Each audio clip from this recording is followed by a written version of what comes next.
जया पार्वती व्रत की पौराणिक कथा के अनुसार एक बार एक नगर में वामन नामक ब्राह्मण अपनी पत्नी के साथ रहता था।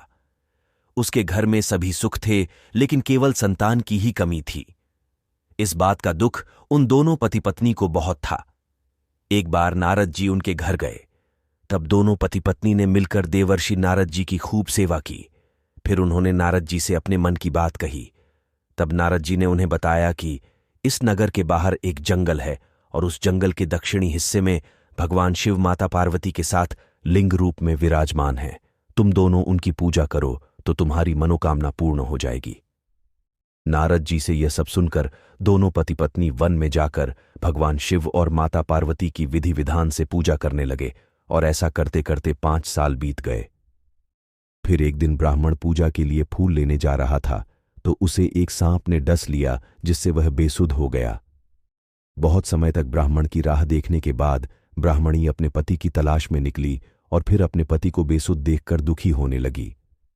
ब्राह्मणी ने विलाप करते हुए वन देवता और माता पार्वती का स्मरण किया। इस प्रकार ब्राह्मणी को दुखी देखकर और उसका विलाप सुनकर माता पार्वती तथा वन देवता उसके समक्ष प्रकट हुए और ब्राह्मण को जीवित कर दिया। फिर दोनों पति पत्नी ने साथ में माता पार्वती की पूजा की। इससे खुश होकर माता पार्वती ने उनसे वरदान मांगने को कहा। तब दंपति ने माता पार्वती से संतान प्राप्ति का वर मांगा।